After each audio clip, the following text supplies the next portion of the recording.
দেশীয় খামারিদের স্বার্থ সংরক্ষণ ও বাজার স্থিতিশীল রাখার লক্ষ্যে বিজিবি ইতিমধ্যেই সীমান্ত এলাকায় গরু চোরাচালান প্রতিরোধে অতিরিক্ত টহল, অস্থায়ী চেকপোস্ট, গোয়েন্দা নজরদারি ও বিশেষ অপারেশন চালু করেছে। একইভাবে ঈদের পর কোরবানির চামড়া যাতে পাচার না হয়ে যায় তা নিশ্চিত করতে বিজিবি সীমান্তে বিশেষ নজরদারির ব্যবস্থা গ্রহণ করেছে। প্রয়োজনীয় স্থানে ভ্রাম্যমাণ চেকপোস্ট ও মোবাইল টহল মোতায়েন করা হয়েছে। এছাড়া চামড়া পাচার প্রতিরোধে স্থানীয় প্রশাসন ও আইন শৃঙ্খলা রক্ষাকারী বাহিনীর সাথে সমন্বয় করে যৌথ অভিযানের পরিকল্পনা ও প্রস্তুতি সম্পন্ন করা হয়েছে।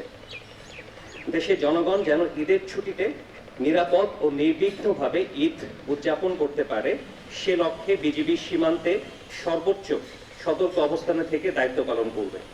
এর পাশাপাশি দেশের আইন শৃঙ্খলা রক্ষায় অন্যান্য সংস্থার সাথে আমরা এক হয়ে সম্মিলিতভাবে কাজ করব। সীমান্ত দিয়ে অবৈধ অনুপ্রবেশ তথা পুশিং প্রতিরোধে বিজিবি কঠোর অবস্থানে রয়েছে। অনুপ্রবেশে যে ঘটনাগুলো ঘটেছে আপনারা ইতিমধ্যে জেনেছেন। এগুলো বিজিবির পক্ষ থেকে যথাযথভাবে তীব্র প্রতিবাদ জানানো হয়েছে এবং ক্ষেত্র বিশেষে আমাদের পক্ষ থেকে পরিষ্কার জানানো হয়েছে যারা পুশিংয়ের জন্য জড়ো হচ্ছে বা যাদেরকে আনার চেষ্টা করা হচ্ছে, যদি তারা বাংলাদেশি নাগরিক হয়ে থাকে তাতে আমরা যে নিয়ম রয়েছে পতাকা বৈঠকের মাধ্যমে আমরা তাকে গ্রহণ করব পরিচয় নিশ্চিত হওয়া সাপেক্ষে। তো এই ক্ষেত্রে আমাদের কোনো ধরনের অবিশ্বাস অথবা ভুল বোঝাবুঝির অবকাশ নেই।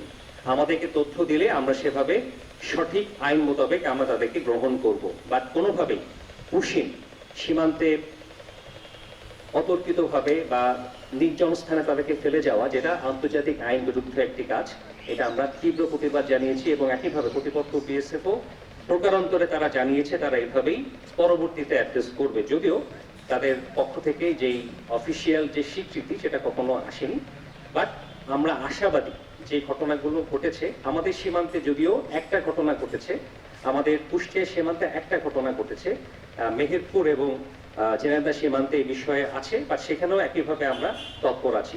আমি আমার সীমান্তের ক্ষেত্রে বলতে পারি কুষ্টিয়া সীমান্তে যে একটি ঘটনা ঘটেছে তার বিষয়ে আমরা পর্যাপ্ত পদক্ষেপ নিয়েছি এবং আশা করছি ভবিষ্যতে এই ধরনের ঘটনার পুনরাবৃত্তি হবে না।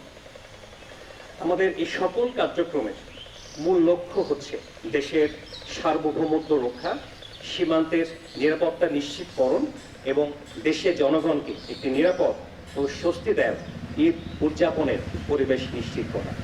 আপনারা মনে করেন কিনা?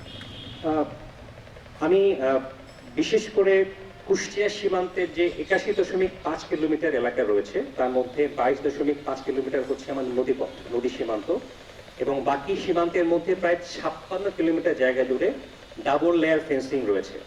তো ডাবল লেয়ার ফেন্সিং এবং তার সাথে আমাদের চর এলাকায় কিন্তু আপনাদের হয়তোবা জানা আছে আমাদের চর চিলমারি উদয়নগর, এসব জায়গায় একটা সময় স্মাগলিংয়ের দৌরাত্ম্য অনেক বেশি ছিল এবং এটা যদিও আমি এটা অফ দি রেকর্ড বলতে চাই, বাট আমাদের এটা স্বীকার করতে হবে যে আমাদের জনগণ কিন্তু আসলে ইনভলভ হচ্ছে বেশি। আমাদের যারা সীমান্তবর্তী, যারা বিভিন্নভাবে চোরা কারবারের সাথে সম্পৃক্ত হচ্ছে, এদেরকে প্রিভেন্ট করার যে কার্যক্রম এটা আমাদের চলমান প্রক্রিয়া, বাট এখানে আমাদের আরো বেশি নজরদারি প্রয়োজন এবং এখানে আমাদের একার পক্ষে সম্ভব নয় যদি সাংবাদিক ভাইরা, সাধারণ মানুষ সবাই আমাদের সাথে জয়েন করে। তো ওই জায়গায় আমি আপনাদের সহযোগিতা অবশ্যই কামনা করছি। পাশাপাশি যেটা আপনি বললেন যে আমাদের এই প্রান্তে অনাকাঙ্ক্ষিত কোনো ঘটনা ঘটার সুযোগ আছে কিনা, তো সেই প্রসঙ্গে আমি এতটুকু বলতে পারি আমাদের যে বর্তমান সতর্কতা রয়েছে এবং আমি যেভাবে আমাদের কাউন্টার পার্টির সাথে ইন্টারাকশন করছি এবং আমাদের ট্যাকটিক্যাল লেভেলে যেই তথ্য আদান প্রদানের যে প্রফেশনাল সিস্টেমটা রয়েছে সেখানে এই সম্ভাবনা অনেক কম এবং আমরা আশাবাদী যদি আমরা এইভাবে কন্টিনিউ করি এবং আমাদের দেশের স্বার্থকে সবসময় প্রাধান্য দিচ্ছি, সামনেও দিব, যদি সেভাবে আমরা কন্টিনিউ করতে পারি ইনশাল্লাহ, তাহলে আমাদের এমন ধরনের কোনো সমস্যা সামনে ঘটানোর সম্ভাবনা অনেক কম থাকবে আশা করছি আমরা ইনশাল্লাহ। কুষ্টিয়া ব্যাটালিয়ন সীমান্ত নিরাপত্তা নিশ্চিত করতে এবং মাদক পাচার সহ সব ধরনের অবৈধ কার্যক্রম প্রতিরোধ করতে কঠোর অবস্থানে রয়েছে।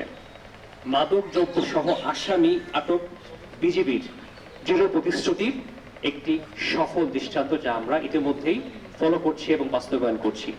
ভবিষ্যতেও চোরাকারবারি সহ মাদক আটকে বিজিবি কার্যকর ব্যবস্থা গ্রহণ করবে এবং তাদের কার্যক্রম অব্যাহত থাকবে।